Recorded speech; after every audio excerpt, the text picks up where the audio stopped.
আসসালামু আলাইকুম। আমার হাতে যে সুন্দর প্রিমিয়াম এবং গুড লুকিং ফোনটি দেখতে পাচ্ছেন, এটি দেখে কিন্তু ফার্স্ট ইমপ্রেশনে মনে হতে পারে যে এটি Xiaomi, Realme অথবা Samsung-এর দামি কোনো ফোন।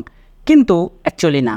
এটি আমাদের দেশীয় জিনিস সিম্ফনির একটি ফোন, যার মডেল হচ্ছে innova 10। মাত্র 10,500 টাকা বাজেটে এই ফোনটিতে 52 মেগাপিক্সেলের আলট্রা এইচডি ক্যামেরা সহ আরও কী দিয়েছে এই ভিডিওতে আমরা আজকে জানবো।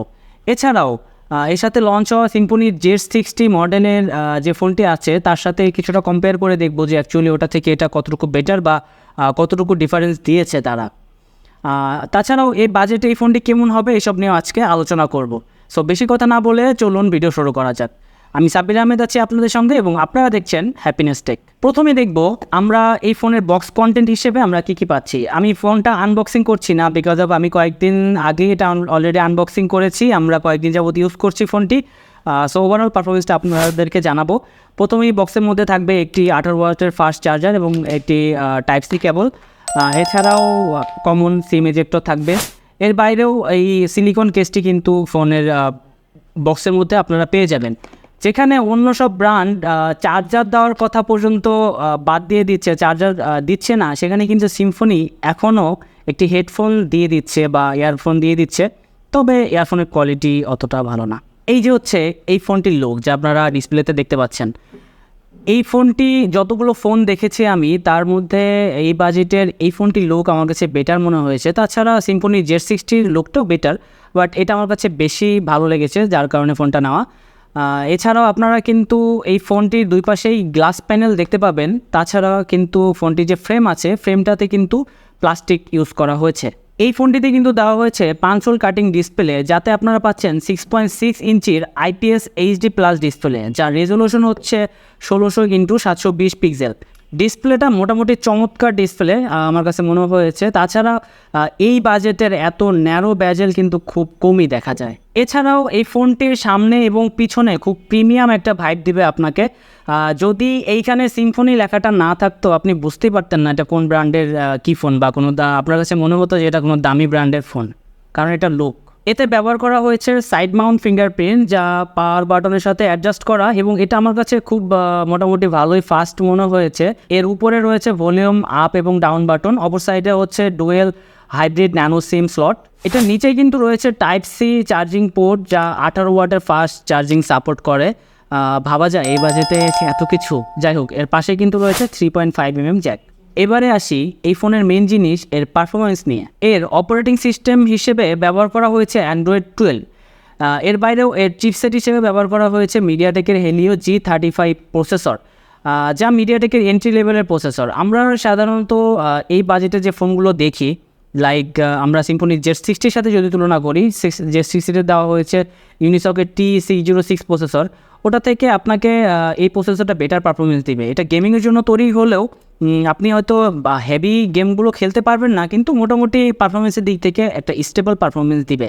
এবারে আসি এর ফোনের ক্যামেরার ব্যাপারে। এত বড় বড় দুটো ক্যামেরা তো দিয়ে রাখছে, কিন্তু ক্যামেরা আসলে কীরকম আমরা এই বিষয় নিয়ে কথা বলি। এই বাজেটে তারা দিয়েছে 52 মেগাপিক্সেলের আলট্রা এইচডি ক্যামেরা। এটা দিয়ে আপনারা 2160 পিক্সেলে 4K ভিডিও রেকর্ড করতে পারবেন। তবে আমি একটা জিনিস দেখলাম, ভিডিও রেকর্ডিং এতটা স্টেবল না, একটু কাঁপাকাঁপি বেশি করে। তবে দিনের বেলা ছবি তোলার জন্য মোটামুটি ভালো বলতেই হবে এই বাজেটে। চলুন এই ফোন দিয়ে তোলা কিছু ছবি দেখে নেওয়া যাক।